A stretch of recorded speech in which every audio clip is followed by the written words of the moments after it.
నమస్తే vision news కు స్వాగతం. ఈనాటి వార్తలు. గోదావరి పరివాహక ప్రాంత మండలాల్లో విద్యుత్ సరఫరాకు అంతరాయం లేకుండా ముందస్తు చర్యలు చేపట్టాలని జిల్లా కలెక్టర్ చంద్రవాడ నాగరాన్ని విద్యుత్ శాఖ అధికారులను ఆదేశించారు. బుధవారం కలెక్టర్ క్యాంప్ కార్యాలయంలో జిల్లా కలెక్టర్ చంద్రవాడ నాగరాన్ని ఫ్లడ్ ప్రత్యేక అధికారి EPDCL Visakhapatnam general manager EPDCL Bhimavaram executive ఇంజనీరింగ్తో సమావేశమై గోదావరి వరద విద్యుత్ చర్యలపై సమీక్షించారు. ఈ సందర్భంగా జిల్లా కలెక్టర్ మాట్లాడుతూ గోదావరి నది వరదపోటు కారణంగా పరివాహక ప్రాంత గ్రామాల్లో విద్యుత్ సరఫరాకు అంతరాయం లేకుండా ముందస్తు ఏర్పాట్లు చేయాలని ఆదేశించారు.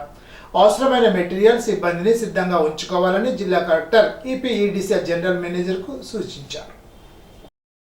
జిల్లాలో నిరుద్యోగ యువతకు ఉద్యోగ అవకాశం కల్పించేందుకు ప్రణాళికలు సిద్ధం చేయాలని జిల్లా కలెక్టర్ చంద్రవాడ నాగరాన్ని జిల్లా నైపుణ్యాభివృద్ధి అధికారిని ఆదేశించారు.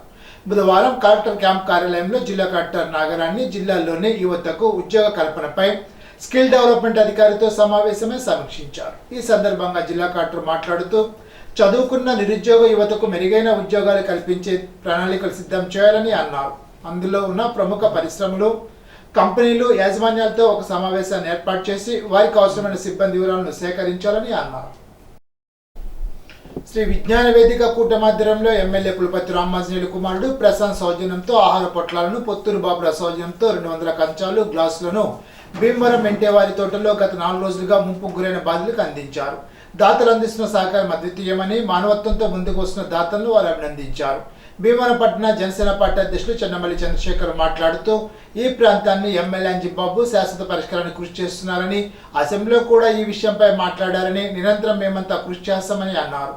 చెరుకువాడ రంగసాయి మాట్లాడుతూ 350 మంది ముంపు బాధితులకు ఎమ్మెల్యే పులపర్తి రామాంజనేయులు కుమారుడు ప్రశాంత్ సహకారంతో ఆహార పొట్లాలు అందించామని, పొత్తూరి బాబురావు సౌజన్యంతో 300 మంది కంచాలు, గ్లాసులు అందించామని తెలిపారు. కార్యక్రమంలో జనసేన నాయకులు ఓపిశెట్టి రామకృష్ణ, లోవరాజు, మెంటో గోపి, ఎద్దు యేసుపాదం, నరహరిశెట్టి కృష్ణ, అడవి శ్యామ్, సుబ్బారావు తదితరులు పాల్గొన్నారు. నియోజకవర్గం వంటంలో ఉన్నటువంటి మెంటేవారి తోట మరి ఎప్పుడు వర్షం కురిసినా సరే ఇక్కడ ఉన్నటువంటి నివాస ప్రాంతాలకు కూడా వాటర్ చేయడం జరుగుతుంది. దానికి ఆల్రెడీ ఇంతకుముందు ఎమ్మెల్యే గారి హయాంలో, అంజబాబు గారి హయాంలో ఒక డ్రైన్ కట్టి సుమారు దగ్గర 1 కిలోమీటర్ వరకు ముంపు ప్రాంతంగా ఉండేది. అది ఈరోజు 200 మీటర్స్కి తగ్గినప్పటికీ కూడా మరి గత 5 ఏళ్లుగా మరి ఆల్రెడీ నిన్న ఎమ్మెల్యే అంజబాబు గారు అసెంబ్లీలో ప్రస్తావించడం జరిగింది. డ్రైన్స్ కానీ, పంట కాలువలు కానీ అసలు ఏది కూడా ఇప్పుడు బట్టి తేలినటువంటి వైఎస్ఆర్సీపీ ప్రభుత్వం చేతగాని పాలన వల్ల ఈరోజు ప్రజలు చిన్నపాటి వర్షానికి ఎక్కడ పడుతూ ఉన్నారు. ఎట్టి పరిస్థితుల్లో కూడా ఎమ్మెల్యే గారు దీనిపై దృష్టి సారించారు. గత 4 రోజులు కూడా అసెంబ్లీకి వెళ్తున్నప్పటికీ కూడా ఉదయమే అధికారులందరినీ కూడా సమీక్షించి ముంపు బాధ్యులందరూ కూడా మరి వారికి అందాల్సినటువంటి సదుపాయాలన్నీ కూడా అధికారుల ద్వారా సమీక్షిస్తూ వారి కాకుండా మరి స్వచ్ఛందంగా మరి ఇక్కడ టీడీపీ, జనసేన నాయకులు అందరూ కూడా ప్రతిరోజు కూడా వీళ్ళకి అన్న వితరణ చేయడం జరుగుతుంది. దానిలో భాగంగా ఈరోజు మరి జనసేన పార్టీ తరఫున మా ఎమ్మెల్యే గారు మరి తనయుడు శ్రీ పులపర్తి ప్రశాంత్ గారు సహకారంతో ఈరోజు వాళ్ళకి భోజన ఏర్పాట్లు చేయడం జరిగింది. దాంతోపాటుగా మరి మా యొక్క నాయకులు, భీమవరం ప్రముఖ వ్యాపారవేత్త పొత్తూరి బాబురాజు గారు, బొంబేశ్వరి బాబురాజు గారి ఆధ్వర్యంలో ఆయన యొక్క సహకారంతో ఈ యొక్క పేద ప్రజలందరికీ కూడా ప్లేట్లు కూడా, గ్లాసులు కూడా అందించడం జరుగుతుంది. ఎట్టి పరిస్థితుల్లో కూడా దీన్ని శాశ్వత పరికరం చూపించే దిశగా మళ్ళీ ఈ సంవత్సరం వచ్చేసరికి వర్షం వచ్చినా సరే ఎటువంటి చుక్క నీరు లేకుండా ఉండే విధంగా ఇక్కడ చర్యలు చేపట్టడం జరుగుతుందని చెప్పి సందర్భంగా తెలియజేస్తాం. ఇంటేవారి తాట 2వ వార్డులో మరి ఇక్కడ ముంపు చాలామంది బాధితులు ఇబ్బంది పడుతున్నారు. దీనికి ఇక్కడ శాశ్వత పరిమాణం కోసం ప్రయత్నం చేస్తున్నారు. మరి ఎమ్మెల్యే పులపర్తి రామాంజనేయులు గారు మరి తీవ్ర కృషి చేస్తున్నారు. దీనికి నేను అసెంబ్లీలో కూడా నేను ప్రస్తావన చేయడం జరిగింది. మరి ఇవాళ ఈ కార్యక్రమానికి వారి కుమారులు, ఎమ్మెల్యే గారి కుమారులు ప్రశాంత్ గారు వారి ఆధ్వర్యంలో సౌజన్యంతో భోజనాలు పెట్టాం. భీమవరం ఎమ్మెల్యే అంజిబాబు కార్యాలయంలో జనసేన నాయకులు ఇరువురికి 96,600 రూపాయలను జనసేన సభ్యత్వ ఇన్సూరెన్స్ చెక్కులను ఎమ్మెల్యే అంజిబాబు చేతుల మీదుగా అందించారు. ఈ సందర్భంగా ఎమ్మెల్యే అంజిబాబు మాట్లాడుతూ జనసేన కార్యకర్త ఎటువంటి కష్టాల్లో ఉన్న ఆదుకుంటామని, పవన్ కళ్యాణ్ ఆదేశాల మేరకు ఆయన ఆశయాలకు అనుగుణంగా పనిచేస్తానని, జనసేన క్రియాశీలక సభ్యత్వాన్ని ప్రతి ఒక్కరు తీసుకోవాలని అన్నారు. జనసేన ప్రతి కార్యకర్తకు పార్టీగా అండగా ఉంటుందని తెలిపారు. ప్రమాద ఇన్సూరెన్స్ కింద మచ్చిపురికి చెందిన కుప్పాల సత్యనారాయణకు 50,000, తోలేరుకు చెందిన పంత పరశురాముకు 49,600 రూపాయల చెక్కులను ఎమ్మెల్యే అంజిబాబు అందించారు. కార్యక్రమంలో చెన్నమల చంద్రశేఖర్, పొత్తిరి బాపిరాజు, రామకృష్ణ, కనకయ్య, సుబ్బారావు, వీరవల్లి చంద్రశేఖర్, జనసేన వీర మహిళలు, నాయకులు తదితరులు పాల్గొన్నారు. జనసేన పార్టీ అధ్యక్షులు, రాష్ట్ర అధ్యక్షులు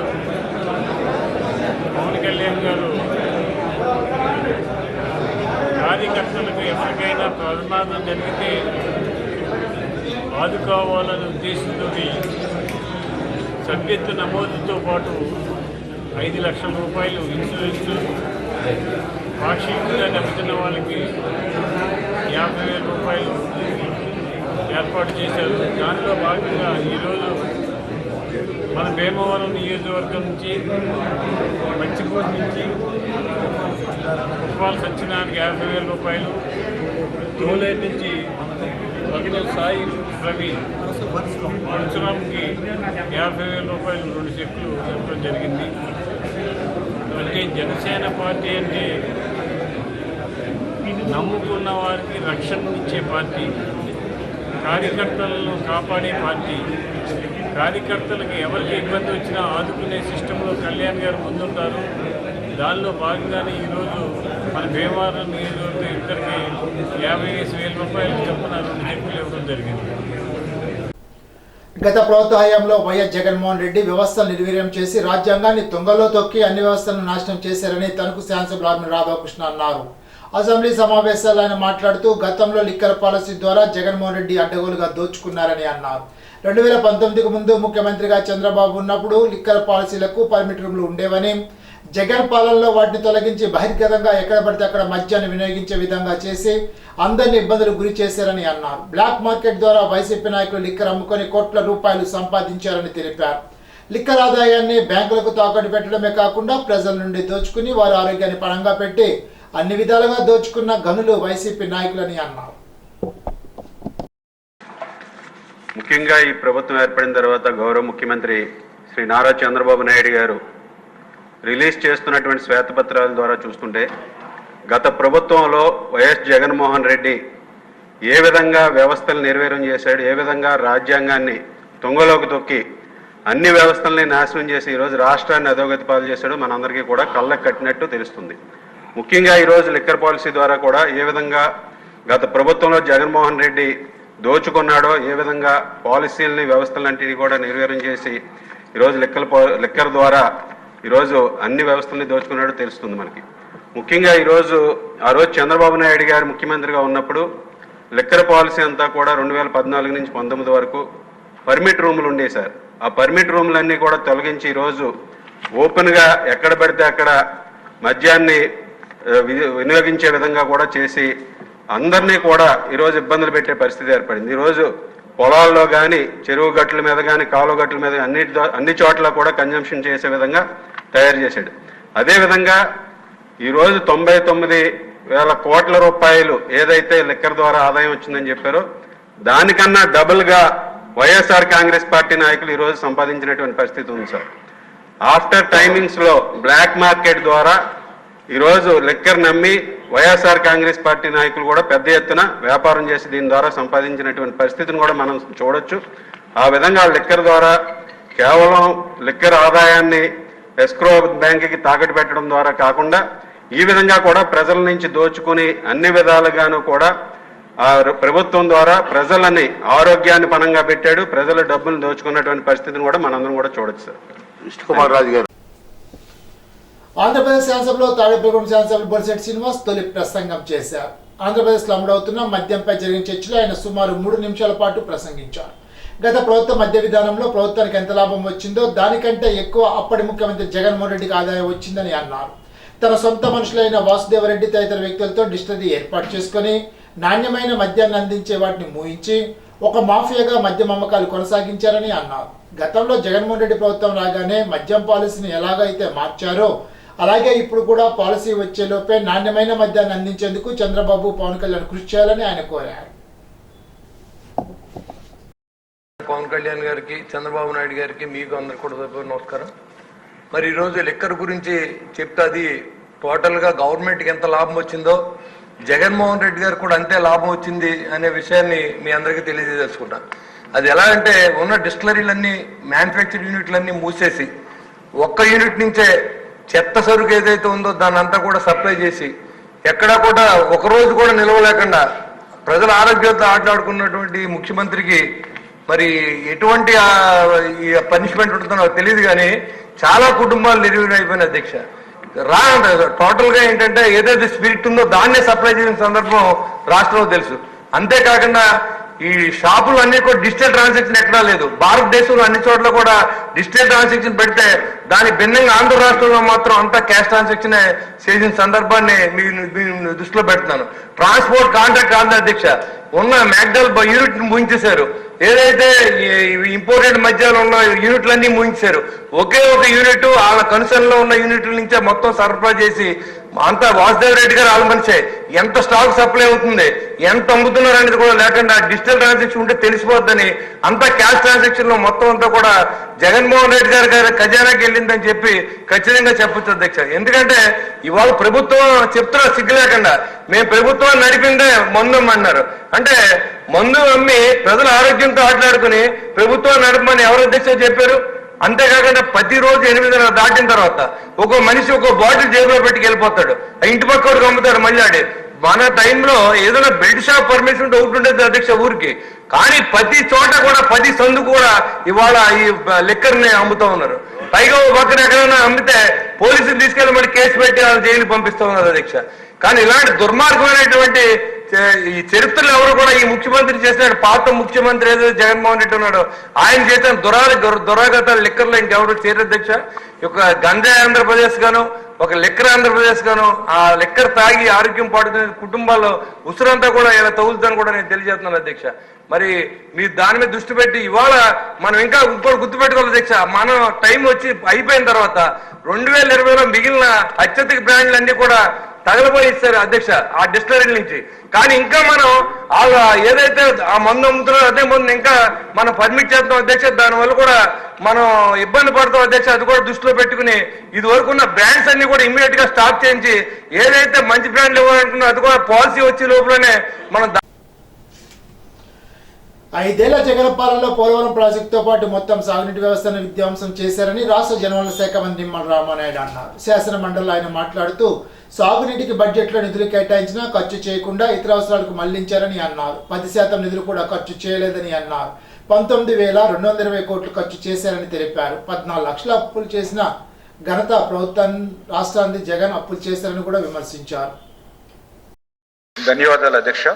మరి గౌరవ సభ్యులు కూడా అనుబంధ పరిస్థితులుగా రామ్ గోపాల్ రెడ్డి గారు, రామారావు గారు, బీటీ నాయుడు గారు, చిరంజీవి గారు, లక్ష్మణరావు గారు ఇట్లా ఏదైతే 2019, 2024 సంబంధించినటువంటి ఏదైతే ఈ యొక్క ఇరిగేషన్కి మరి కేటాయించినటువంటి బడ్జెట్, అదేవిధంగా ఏదైతే ఖర్చుల వివరాలు ఏవైతే ఉన్నాయో ఏదైతే మరి వీటితో చూసినట్లయితే ఏదైతే 2019, 2024లో ఆ రోజు చూసినట్లయితే మరి 45,721.97 కోట్లు మరి 5 సంవత్సరాల్లో గత ప్రభుత్వం పెట్టినటువంటి బడ్జెట్ అధ్యక్ష ఇరిగేషన్ మీద. ఏదైతే మీడియం ఇరిగేషన్ చూసినట్లయితే 1,276.39, మైనర్ ఇరిగేషన్ అయితే 2,396.51. అంటే టోటల్గా చూసినట్లయితే 2019, 2024 49,394.87 కోట్లు అధ్యక్ష 5 సంవత్సరాల్లో ఇరిగేషన్ మీద పెట్టినటువంటి బడ్జెట్ అధ్యక్ష. అయితే ఇందులో ఇప్పుడు గౌరవ ఎవరైతే సభ్యులు చెప్పడం జరిగింది, బడ్జెట్లో అయితే కేటాయింపులు చేస్తూ ఉన్నారు కానీ నిధులు ఖర్చు పెట్టడంలో మళ్ళీ అలసత్వం ఉన్నటువంటి పరిస్థితి ఏదైతే ఇచ్చారో అది వాస్తవం అధ్యక్ష. ఏంటంటే 2019, 2024 బడ్జెట్ కేటాయింపులు అయితే 49,394 కోట్లు మరి కేటాయించడం అయితే జరిగింది. కానీ మరి అందులో చూసినట్లయితే ఖర్చు పెట్టింది కేవలం 19,220 కోట్లు మాత్రమే. ఇది చాలా దురదృష్టకరమైనటువంటి అంశం అధ్యక్ష. ఏదైతే గత 2014, 2019 5 సంవత్సరాల తెలుగుదేశం ప్రభుత్వంలో ఆ రోజు మాకు 5 సంవత్సరాలకి బడ్జెట్ అంటే టోటల్ బడ్జెట్ 7,08,623 కోట్లుంటే అందులో మేము ఇరిగేషన్కి 5 సంవత్సరాల్లో పెట్టింది 51,802 కోట్ల రూపాయలు. అంటే టోటల్ బడ్జెట్లో మేము 7.3% ఇరిగేషన్కి ఆ రోజు మేము పెట్టినటువంటి పరిస్థితి. ఆ 51,802 కోట్లు బడ్జెట్లో ఇరిగేషన్ కూడా ఖర్చు పెట్టింది ఎంత అంటే 44,448 కోట్ల అధ్యక్ష. అంటే పెట్టినటువంటి ఇరిగేషన్ బడ్జెట్లో 86% ఆ రోజు నిధులు ఖర్చు పెట్టాము అధ్యక్ష. అదే లాస్ట్ వైఎస్ఆర్సీపీ గవర్నమెంట్ చూసినట్లయితే 5 సంవత్సరాల వాళ్ళ బడ్జెట్ 12,18,077 కోట్ల అధ్యక్ష. కానీ వీళ్ళు కేటాయించింది కేవలం 46,374 కోట్ల అధ్యక్ష. ఎందుకంటే మీ ద్వారా రాష్ట్ర ప్రజలు రైతాంగం కూడా వాస్తవాలు తెలుసుకోవాలి. రోజు అసత్యాలు అబద్ధాలు ప్రచారం తప్ప వాస్తవాలు ఇవన్నీ కూడా రికార్డ్స్ ఉన్నటువంటివి. 5 సంవత్సరాల్లో నీ దగ్గర 12,18,000 కోట్ల బడ్జెట్ ఉంటే నువ్వు కేటాయించింది 46,000. ఆ రోజు మా దగ్గర 7 లక్షల కోట్ల బడ్జెట్ ఉంటే మేము కేటాయించింది 51,000. అంటే మాకు టోటల్ బడ్జెట్ తక్కువ ఉన్నా నిధులు ఎక్కువ పెట్టిన ఇరిగేషన్. నీకు బడ్జెట్ పెరిగినా కూడా మాకంటే తక్కువ బడ్జెట్ ఇరిగేషన్కి పెట్టినటువంటి దుస్థితి. పోనీ ఆ 46,374 కోట్లలో అయినా ఎంత ఖర్చు పెట్టావంటే నువ్వు ఖర్చు పెట్టింది మళ్ళీ 19,220. అంటే అక్కడ కూడా 41% ఖర్చు పెట్టారు. 5 ఏళ్ల జగల పాలనలో పోలవరం ప్రాజెక్టుతో పాటు మొత్తం సాగునీటి వ్యవస్థను విధ్వంసం చేశారని రాష్ట్ర జలవనరుల శాఖ మంత్రి నిమ్మల రామానాయుడు అన్నారు. శాసన మండలిలో ఆయన మాట్లాడుతూ సాగునీటికి బడ్జెట్లో నిధులు కేటాయించినా ఖర్చు చేయకుండా ఇతర అవసరాలకు మళ్లించారని అన్నారు. 10% నిధులు కూడా ఖర్చు చేయలేదని అన్నారు. జలవనరుల శాఖ కాంట్రాక్టర్లకు 18,000 కోట్లు బకాయి పెట్టి వెళ్లారని అన్నారు. కేంద్ర సహకారంతో పోలవరాన్ని సత్వరం పూర్తి చేస్తామని తెలిపారు. వ్యక్తిగత సమాచారం ఎవరితో పంచుకోవద్దని, మిమ్మల్ని వేధింపులకు గురి చేస్తే వెంటనే పోలీసులకు సమాచారం అందించాలని డీఎస్పీ నారాయణ స్వామి రెడ్డి అన్నారు. సైబర్ నేరాలపై అవగాహన ఉండాలని కేజీఆర్ఎల్ డిగ్రీ కళాశాలలో శ్రీ విజ్ఞాన వేదిక పోలీస్ శాఖ ఆధ్వర్యంలో విద్యార్థులతో అవగాహన సదస్సు నిర్వహించారు. ఓటీపీ నెంబర్లు, బ్యాంక్ అకౌంట్ వివరాలను అపరిచితులకు ఇవ్వొద్దని, సెల్ ఫోన్లో వచ్చే అనవసరమైన లింక్స్ను ఓపెన్ చేయడంతో ఇటువంటి ఇబ్బందులు వస్తున్నాయని అన్నారు. సైబర్ నేరాల పట్ల అప్రమత్తంగా ఉండాలని సూచించారు. నిర్వాహకులు చెరుకువాడ రంగసాయి మాట్లాడుతూ ఒక ప్రాంతం నుండి ఒక దేశం కాదని, ప్రపంచవ్యాప్తంగా ఈ మోసాలు జరుగుతున్నాయని, మోసపోయిన వారు 1930కు కాల్ చేయాలని, దీన్ని ఛేదించాలంటే ప్రజలంతా పోలీసులకు సహకరించాలని అన్నారు. 2 టౌన్ సిఐ జి శ్రీనివాస్ మాట్లాడుతూ మోసపూరిత రుణ యాప్ల నుంచి సురక్షితంగా ఉండాలని అన్నారు. కార్యక్రమంలో కళాశాల వైస్ ప్రిన్సిపాల్ శ్రీరామచంద్రమూర్తి, ఫార్మసీ కళాశాల డైరెక్టర్ డాక్టర్ కవల నాగేశ్వరరావు, ఫార్మసీ కళాశాల principal K Raghava, Lions club ఉపాధ్యక్షులు నరసింహశెట్టి కృష్ణ, అధ్యాపకులు, విద్యార్థులు పాల్గొన్నారు.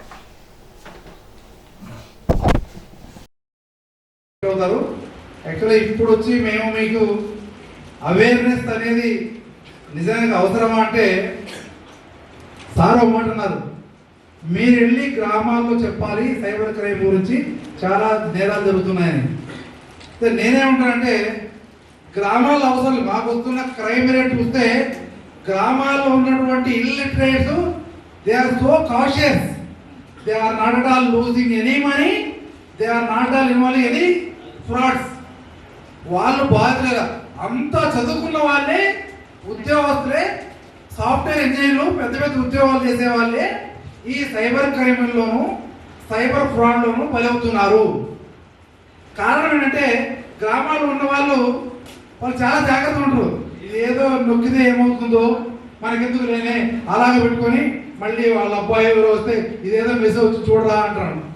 వాళ్ళు నిజమే కరెక్ట్. అది ఈ మెసేజ్ ఏదో వస్తాయి, క్లిక్ దాని మీద లింక్ మీద నొక్కినామా అయిపోయింది, డబ్బులు వెళ్ళిపోతాయి. కాబట్టి నాట్ ఓన్లీ విలేజర్స్, మన ఎవరైతే చదువుకున్నారో మనం కూడా మనకు తెలియకుండా ఏదో వచ్చిందని అలాగే చేస్తే చూద్దాం ఏమో అని వెళ్తున్నారు. ఇది ఈ సైబర్ ఫ్రాడ్ గురించి, క్రైమ్ గురించి మన రూరల్ సిఐ గారు ఎట్లా కేటగిరీ చెప్తారు. నేను జనరల్గా కొన్ని విషయాలు మాట్లాడుకున్నాను. ముఖ్యంగా ఈ సైబర్ క్రైమ్లో ఇరుక్కున్న వాళ్ళు యూత్ కూడా ఉంటున్నారు, అట్లే ఎంప్లాయీస్ అబౌవ్ 50 వాళ్ళు కూడా. ఎందుకంటే వీళ్ళు ఓపెన్ మాట్లాడాలి, ఏదో పోర్న్ వీడియోస్ వస్తాయి, ఏదో క్లిక్ చేస్తారు, సరదాగా అసలు ఏముందో చూద్దామని అనుకోటి వాళ్ళు లైవ్ అంటారు, నొక్కుతారు. మొత్తం నీదంతా వాడు నిన్ను ప్రొవోకేట్ చేసి నిన్ను నూడుగానో ఇంకోటో చేస్తారు. లేకపోతే నీ ఫోటో తీసుకొని నీ మార్పింగ్ పెట్టేసి అవన్నీ తీసుకొని ఆ లోపల నీ కాంటాక్ట్స్ అన్నీ హైజాక్ చేసుకొని చెప్తారు నీ దగ్గర వీడియోలు ఉన్నాయి, నెక్స్ట్ మినిట్ వస్తుంది, నువ్వు ఇంత డబ్బు ఇవ్వాలంటారు. నర్సాపురం ఎంపీడీఓ వెంకటరమణ మృతి అత్యంత బాధాకర అంశాలకరమని సిపిఎం జిల్లా కమిటీ పేర్కొంది. జిల్లా కార్యదర్శి బి బాలరావు ఒక ప్రకటన చేస్తూ ఎంపీడీఓ వెంకటరమణ ఆత్మహత్యకు దారితీసిన పరిస్థితులపై వేగంగా సమగ్ర విచారణ జరిపి దోషులు తేల్చాలని, బాధితులుగా తేలిన వారిపై చట్ట ప్రకారం కేసు నమోదు చేసి కఠినంగా శిక్షించాలని డిమాండ్ చేశారు.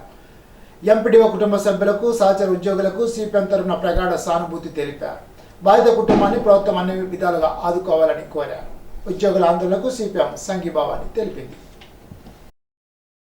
కేంద్ర ప్రభుత్వ బడ్జెట్ నిరసిస్తూ బుధవారం సిపిఎం పార్టీ ఆధ్వర్యంలో ఎంఆర్ఓ ఆఫీస్ వద్ద నుండి ర్యాలీ నిర్వహించి ప్రకాశం సౌత్ సెంటర్లో ఆందోళన నిర్వహించారు. కార్యక్రమంలో పాల్గొన్న సిపిఎం జిల్లా కార్యదర్శి బి బాలరాం మాట్లాడుతూ ఈ బడ్జెట్లో బడా కార్పొరేట్లకు వరాలు ఇచ్చి ప్రజలపై భారాలు వేసిందని అన్నారు. కేంద్ర ప్రభుత్వ బడ్జెట్ రాష్ట్ర ప్రజలకు తీవ్ర నిరాశ కలిగించిందని తెలిపారు. మాటలే ఘనం, చేతులే శూన్యంగా ఉన్న ఈ బడ్జెట్ను ప్రజలంతా నిరసించాలని అన్నారు. కేంద్రంలో ప్రభుత్వం తెలుగుదేశం జనసేన సపోర్టుతో బీజేపీ అధికారాన్ని పొందిందని, ఆంధ్ర రాష్ట్రానికి మేలు జరుగుతుందని ఆంధ్ర ప్రజలంతా ఎదురు చూశారని, కానీ ఈ బడ్జెట్లో రాష్ట్రానికి ఒరిగింది ఏమీ లేదని అన్నారు. రాజధాని నిర్మాణానికి సాయం కాకుండా 15,000 కోట్ల అప్పుగా సర్దుబాటు చేస్తామని ప్రకటించడమే ఇంతకన్నా ద్రోహం మరొకటి లేదని అన్నారు.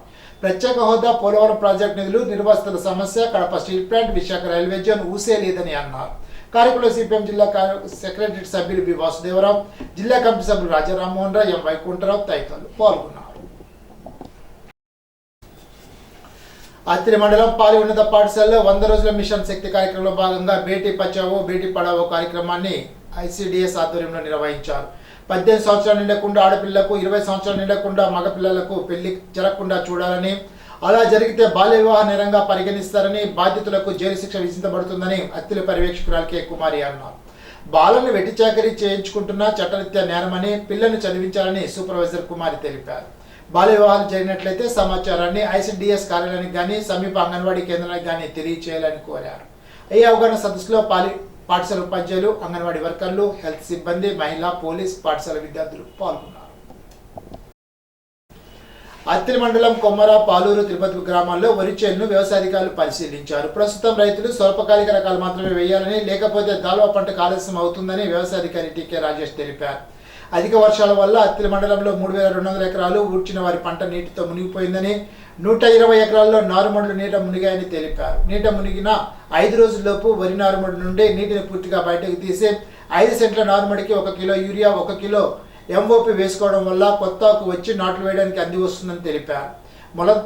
మొక్క నిలదొక్కున్న తర్వాత 1 గ్రాము కార్బోడిజియం లేదా 2 గ్రాముల కార్బోడిజియం మాంకోజియం మిశ్రమంపై పాటుగా పిచికారీ చేసినచో తెగుళ్ల బాధ తగ్గుతుందని తెలిపారు. వ్యవసాయాధికారితో పాటు వీఆర్ఓలు కొండబాబు, రామకృష్ణ, ఉషాదేవి, సాహిత్య, భరత్ రైతులు పాల్గొన్నారు. అత్తిలి మండలం మంచిలో మురుగునీటి డ్రైన్ వల్ల కలిగే పంట ముంపున సమస్యను పరిష్కరించాలని రైతాంగం కోరుతున్నారు. ఇటీవల కురిసిన భారీ వర్షాలకు మండలంలో గల ప్రధాన మురుగునీటి డ్రైన్లు ఉధృతంగా ప్రవహించడంతో వరి నాట్లతో పాటు నార్మళ్లు ముంపున బారిన పడ్డాయి. అయితే మంచిలి నుండి కిందకి వెళ్లే మురుగునీటి డ్రైన్కు దిగువ ప్రాంతంలో దంతిపల్లె వద్ద ఈలకోట్ డ్రైన్లో కలిసే ప్రాంతంలో అడ్డుకట్ట వేశారని, దీంతో మురుగునీరు ప్రవాహానికి ఆటంకం ఏర్పడింది. రైతులు వాపోయారు. డ్రైన్ ముంపు వల్ల మంచిలి, బొంతువారిపాలెం, పాలి గ్రామాలకు చెందిన 800 ఎకరాలు ముంపులో ఉందని, ముంపు సమస్యను పరిష్కరించని రైతులు డ్రైన్ వద్దకు చేరుకున్నారు. దీంతో మండల టీడీపీ నాయకులు అక్కడికి చేరుకుని రైతులతో మాట్లాడారు. అక్కడ రైతులు ఎదుర్కొంటున్న ముంపు సమస్యను తనకి ఎమ్మెల్యే ఆర్మీ రాధాకృష్ణ దృష్టికి తీసుకువెళ్లామని, దీంతో ఆయన స్పందిస్తూ దీనిపై శనివారం తణుకులో ఆయన కార్యాలయంలో డ్రైనేజ్ శాఖ అధికారులతో సమీక్షా సమావేశం నిర్వహించి ముంపు సమస్యకు శాశ్వత పరిష్కారం చూపుతానని హామీ ఇచ్చారని టీడీపీ మండల అధ్యక్షుడు ఆనరాధనరావు రైతులకు తెలిపారు. దీంతో రైతులు సమ్మతించి అక్కడి నుంచి వెనుదిరిగారు. కార్యక్రమంలో టీడీపీ నాయకులు సీతల శ్రీనివాసరావు, మాజీ ఏఎంసీ చైర్మన్ పులిశెట్టి చంటి, మాజీ ఎంపీపీ కేత సత్యనారాయణ, పూతిరెడ్డి శ్రీనివాస్, అల్ది సత్యనారాయణ తదితరులు పాల్గొన్నారు. అమరావతి నిర్మాణానికి కేంద్ర బడ్జెట్లో 15,000 కోట్లు కేటాయించడం ద్వారా ఆంధ్రప్రదేశ్ ప్రజల కళల రాజధాని సాకారం అవుతోందని, అమరావతికి మహర్దశ పట్టబోతోందని బీజేపీ నాయకురాలు, మాజీ మున్సిపల్ చైర్మన్ ముల్లపూడి రేణుక హర్షం వ్యక్తం చేశారు. బుధవారం తణుకులో ఆమె నివాసం వద్ద ఏర్పాటు చేసిన పాత్రికేయుల సమావేశంలో ఆయన మాట్లాడారు. రాష్ట్రానికి నిధులు కేటాయించడం డబుల్ ఇంజన్ సర్కార్ ద్వారానే సాధ్యమైందని అన్నారు. భవిష్యత్తులో అమరావతికి మరిన్ని నిధులు కేటాయిస్తామని ఆర్థిక మంత్రి నిర్మలా సీతారామన్ చెప్పడం ప్రధాని మోడీ గతంలో ఇచ్చిన హామీలు నెరవేర్చుతున్నట్లు అవుతోందని అన్నారు. వెనుకబడిన జిల్లాలకు నిధులు కేటాయించడం హర్షణీయమని తెలిపారు. రాబోయే 5 ఏళ్లలో లక్షలాది నిధులు ఆంధ్రప్రదేశ్కి రానున్నాయని తెలిపారు. సమావేశంలో బీజేపీ పార్టీ నియోజకవర్గ కన్వీనర్ అయినప్పుడు శ్రీదేవి, కామర్స్ కిరణ్మయి, పెదమల్ల అవినాష్కాంత్, రాసవతుల అనుకుమార్, కొడమంచి జితేంద్ర, అఖిల మండల అధ్యక్షులు బాలా మహేష్, రూరల్ మండల అధ్యక్షులు దాసరి వెంకటస్వామి, ముప్పుడి సుబ్బయ్య తదితరులు పాల్గొన్నారు. ప్రవేశపెట్టినటువంటి బడ్జెట్లో ఆంధ్రప్రదేశ్కి కేటాయింపులు చేసినటువంటి నిధుల విషయంలో కానీ ఇతరత్ర సహాయ సహకారాన్ని భవిష్యత్తులో ఏ విధంగా అందజేయబోతుంది అనటానికి పార్లమెంట్లో నిన్న ప్రవేశపెట్టినటువంటి బడ్జెటే ఒక నిదర్శనం. మరి ముఖ్యంగా చూసినట్లయితే గత కొత్తగా మనకి రాష్ట్రం విభజన తరువాత ఏపీ రీఆర్గనైజేషన్ యాక్ట్లో ఉన్నటువంటి అనేక అంశాలను స్పృశిస్తూ ఏదైతే గతంలో సహాయం కొనసాగిందో, గతంలో వచ్చినటువంటి సహాయానికి కొనసాగింపుగా ఒకవైపు చూస్తే ముఖ్యంగా ఉన్నటువంటి పునర్విభజన చట్టంలో ఉన్నటువంటి అంశాలైనటువంటి అమరావతి డెవలప్మెంట్, క్యాపిటల్ డెవలప్మెంట్ కోసం ప్రత్యేకంగా ఈ ఒక్క ఏడాదికే 15,000 కోట్ల రూపాయలు నిధులు కేటాయింపు చేయడం జరిగింది.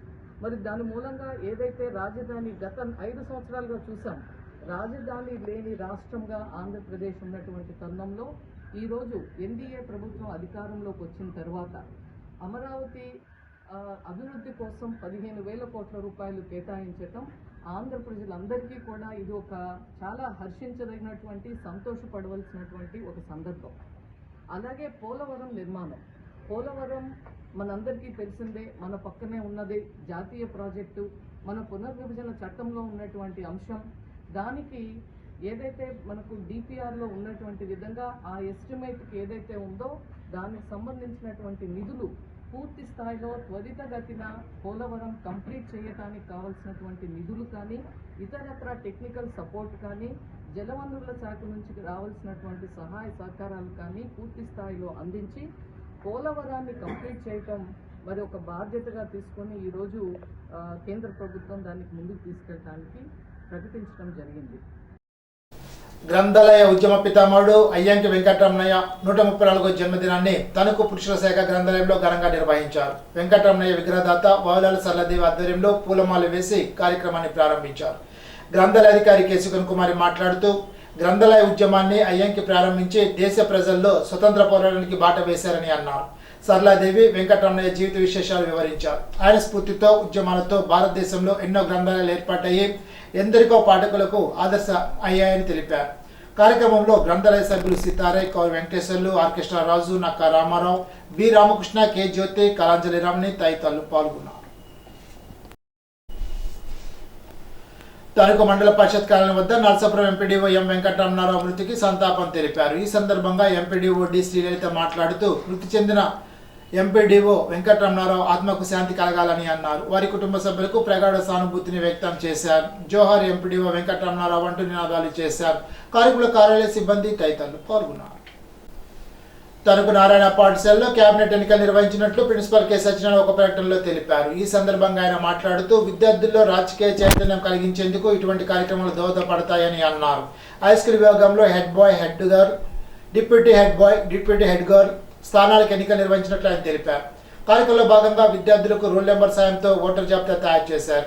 ఆసక్తి గల విద్యార్థుల నుండి నామినేషన్లు స్వీకరించారు. వారికి ఎన్నికల గుర్తులు కేటాయించి ప్రచార కార్యక్రమాన్ని నిర్వహించారు. ఓటు హక్కు విలువను విద్యార్థులకు తెలిపారు. ఓటు ఏ విధంగా వేయాలో అవగాహన కల్పించారు. ప్రశాంత వాతావరణంలో ఎన్నికలు విజయవంతంగా నిర్వహించారు. పశ్చిమ గోదావరి ఏజీఎంపీ రామిరెడ్డి ముఖ్య ఎన్నికల అధికారిగా వ్యవహరించగా ప్రిన్సిపల్ కె సత్యనారాయణ పోలింగ్ అధికారిగా వ్యవహరించారు. ఉపాధ్యాయ బృందం ఎన్నికల సిబ్బందిగా బాధ్యతలు నిర్వహించారు. విద్యార్థులు, తల్లిదండ్రులు ఈ కార్యక్రమం పట్ల తమ సంతోషాన్ని వ్యక్తం చేశారు. కేంద్ర ప్రభుత్వం ప్రవేశపెట్టిన బడ్జెట్లో ఏపీ ప్రజలు అడుగుతున్న ప్రత్యేక హోదా, విభజన హామీలు వంటి లేకపోవడం అన్యాయమని సిపిఎం జిల్లా కార్యదర్శి పివి ప్రతాప్ విమర్శించారు. బుధవారం వెంకటేశ్వర సెంటర్ వద్ద సిపిఎం ఆధ్వర్యంలో కేంద్ర బడ్జెట్ ఏపీకి జరిగిన అన్యాయంపై నిరసన తెలిపారు. బడ్జెట్లో ఏపీకి ప్రత్యేక హోదా, విభజన హామీలు అమలు చేయాలని, ఏపీకి అన్యాయం చేస్తున్న మోడీ డౌన్ అని, రైల్వే జోన్ ఇవ్వాలని, విశాఖ ఉక్కు పరిశ్రమ, కేంద్ర విద్యా సంస్థల నిధులు ఇవ్వాలని, కడప స్టీల్ ప్లాంట్కు నిధులు ఇవ్వాలని నినాదాలు చేశారు. కేంద్ర బడ్జెట్లో ప్రతులను దగ్ధం చేశారు. ఈ సందర్భంగా ప్రతాప్ మాట్లాడుతూ కేంద్ర బడ్జెట్లో ఏపీకి ₹1 కూడా కేటాయించలేదని విమర్శించారు. కేవలం అమరావతి నిర్మాణం కోసం 15,000 కోట్లు ప్రపంచ బ్యాంకు నుండి అప్పు తెచ్చుకోవడానికి మాత్రమే మోడీ ప్రభుత్వం అనుమతి ఇచ్చిందని అన్నారు. కార్యక్రమంలో సిపిఎం నాయకులు గారు రంగారావు, కామన మునిస్వామి, గుబ్బల గోపి, పిడి మూర్తి, పిఎల్ నరసింహారావు, భాస్కరయ్య, దానయ్య, రాము, టి వెంకటేశ్వరరావు తదితరులు పాల్గొన్నారు.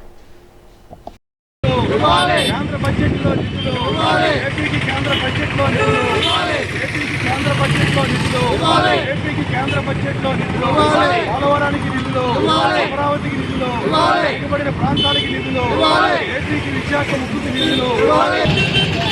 నిన్న కేంద్రం ప్రవేశపెట్టినటువంటి బడ్జెట్లో దేశంలో ఉన్నటువంటి ఎవరైతే వాళ్ళ కార్మిక వర్గం, రైతాంగం, చేతి వృత్తులు, ఎవరైతే వివిధ రకాలైనటువంటి ఎవరైతే వాళ్ళ కార్మిక వర్గం ఉన్నారో వాళ్ళకి సరైనటువంటి ప్రాధాన్యత లేదు అనేటువంటి విషయం స్పష్టంగా కనబడతా ఉంది. అలాగే ఇవాళ మన కార్పొరేట్లకి యావత్తు కూడా ఆ బడ్జెట్ అంతా దారపోసేదానికి, వాళ్ళ వైపు వెళ్లేదానికి ఆ బడ్జెట్ అనేటువంటిది కేటాయింపులు కనబడతా ఉన్నాయి. దీన్ని ఇవాళ మేము సిపిఎం పార్టీ తరఫున తీవ్రంగా ఖండిస్తూ ఉన్నాం. ప్రధానంగా ఆంధ్రప్రదేశ్కి సంబంధించి ఇవాళ కూటమికి సంబంధించి ఇవాళ దేశంలో నరేంద్ర మోడీ ప్రభుత్వం అధికారంలో ఉందంటే దానికి ప్రధాన కారణం ఆంధ్రప్రదేశ్లో ఉన్నటువంటి ఎంపీలు అనేటువంటి విషయాన్ని చెప్పదలుచుకున్నాం. అలాంటి ఆంధ్రప్రదేశ్కి ఇవాళ ఈ బడ్జెట్లో కూడా ప్రత్యేక హోదా కానీ, విభజన హామీలు కానీ, వెనకబడిన ప్రాంతాలకు నిధులు కానీ, విశాఖ ఉక్కుకు సంబంధించిన నిధులు కానీ, అలాగే రైల్వే జోన్ కానీ, కడప స్టీల్ ప్లాంట్ కానీ, దుగ్గిరాజుపట్నం పోర్టుకు సంబంధించినటువంటిది కానీ, అలాగే ఇతర కేంద్ర సంస్థలైనటువంటి విద్యా సంస్థలకు సంబంధించి అలాగే వాటికి నిధులు కానీ ఎక్కడా కూడా ఈ రోజు కూడా కేటాయించరా. కేవలం ఇవాళ కేంద్రం ప్రభుత్వం చేసినటువంటిది ఏంట్రా అంటే బడ్జెట్లో ఆంధ్రప్రదేశ్కి 15,000 కోట్ల రూపాయలు ఇవాళ ప్రపంచ బ్యాంకు నుంచి కేవలం ఇవాళ వాళ్ళకి అనుమతి తీసుకోవడానికి అనుమతి మాత్రం ఇస్తూ అవకాశం మాత్రం ఇచ్చారు తప్ప మనకి ఎలాంటి ఊరికినే ఇచ్చినటువంటి పరిస్థితి అనేటువంటిది లేదు. తణుకులో బుద్ధాల బ్లడ్ బ్యాంక్ స్థాపించి 15 సంవత్సరాలు పూర్తయిన సందర్భంగా ఉత్సవాలు జరిపారు. నిర్వాహకులు బుద్ధాల నాని మాట్లాడుతూ 15 సంవత్సరాల్లో 3 లక్షల యూనిట్ల రక్తాన్ని అందజేశామని తెలిపారు. గతంలో 10 సంవత్సరాలు శ్రీనివాస బ్లడ్ బ్యాంక్ పేరుతో 2 లక్షల యూనిట్ల రక్తాన్ని సరఫరా చేసినట్లు చెప్పారు. తణుకు తర్వాత అమలాపురం, రాజమండ్రి, తాడేపల్లిగూడెం, విశాఖపట్నం, బొబ్బిల్లో యూనిట్లను ఏర్పాటు చేసినట్లు తెలిపారు. ఈ సందర్భంగా బ్లడ్ బ్యాంకుకు సహకరించిన వారిని సత్కరించారు.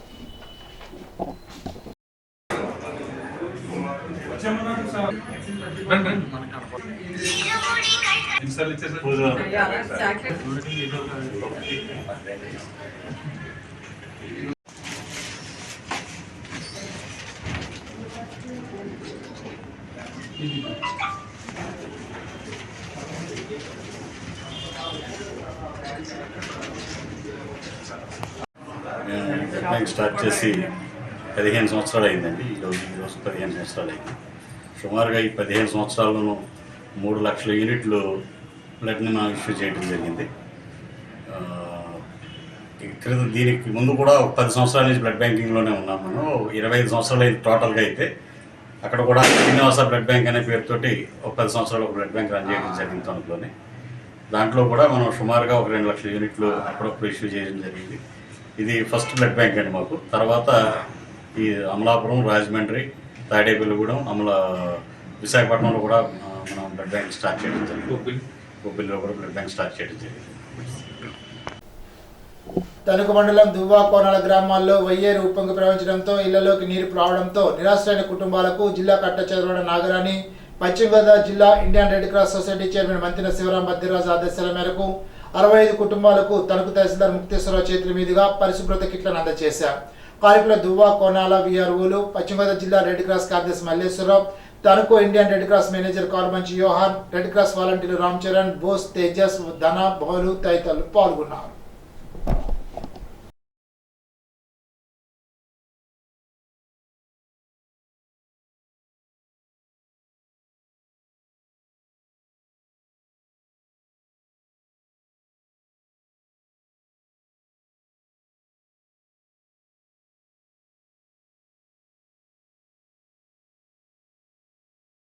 ఈరోజు గౌరవ పశ్చిమ గోదావరి జిల్లా కలెక్టర్ గారి ఆదేశాల ప్రకారం మన ఇండియన్ రెడ్ క్రాస్ సొసైటీ వారు సహాయం అందించిన హైజీనిక్ కిట్స్ని దువ్వ విలేజ్లో 65 మందికి ఈరోజు అందించడం జరిగింది.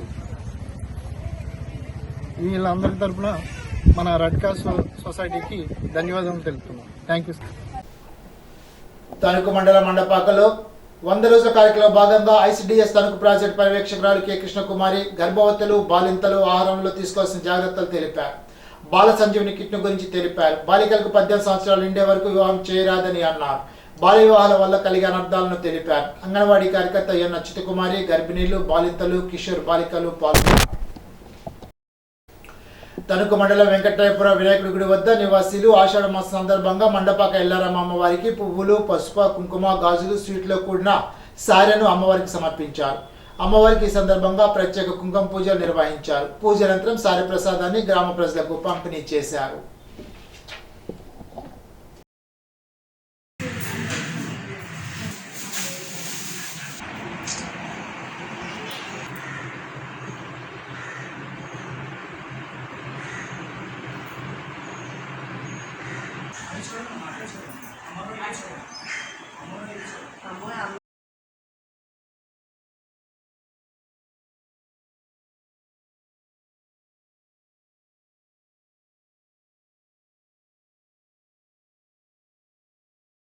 విద్యార్థి మానసిక శారీరక వికాసానికి క్రీడలు దోహదం చేస్తాయని పైడిపర్ ఉన్నత పాఠశాల ప్రధానోపాధ్యాయులు రామలక్ష్మి అన్నారు. పాఠశాలలో సిక్త సప్తాహ వారోత్సవాల సందర్భంగా క్రీడా పోటీలు నిర్వహించారు.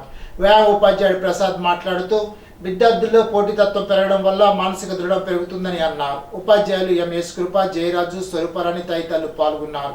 క్రీడలపై విద్యార్థుల సంభాషణలు, నృత్య గేయాలు, సాంస్కృతిక కార్యక్రమాలు నిర్వహించారు. ఇప్పుడు ఒక చిన్న బ్రేక్.